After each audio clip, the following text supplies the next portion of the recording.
ఆహారం మనిషికి జీవనాధారం.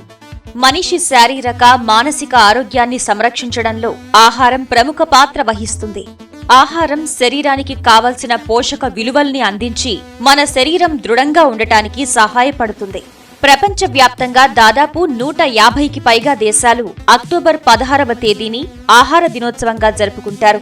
ప్రపంచ జనాభాకు 2 రెట్లు అధికంగా ఆహారం తయారు చేయబడుతున్నా అవసరమైన వారికి అది చేరడం లేదు.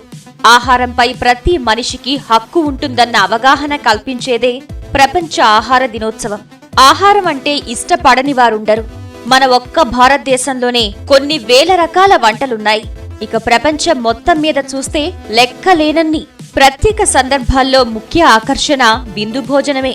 ప్రతి పెళ్లిలో, పండుగల్లో, ఉత్సవాల్లో వివిధ ఆహార పదార్థాలు తయారు చేయటం, అవి వృధా కావటం జరుగుతూనే ఉంటుంది. నిత్య జీవితంలో కూడా ఆహారాన్ని ఎక్కువగా వండుకోవడం, వృధాగా పారవేయడం చూస్తూనే ఉంటాం. మన దేశం పండించిన ఆహారంలో దాదాపు 40% వరకు, అంటే 50,000 కోట్ల విలువ చేసే ఆహారం వృధా చేయబడుతోంది. అలానే ప్రపంచవ్యాప్తంగా 47 లక్షల కోట్ల విలువున్న ఆహారం ఎవరికీ చెందకుండా పోతుంది. ఈ వృధాని అరికట్టడం ప్రతి ఒక్కరి బాధ్యత.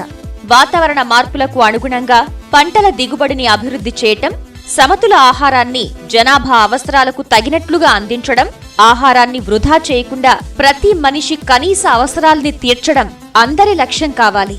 ఆహారాన్ని ప్రేమించండి, ఆరోగ్యంగా జీవించండి.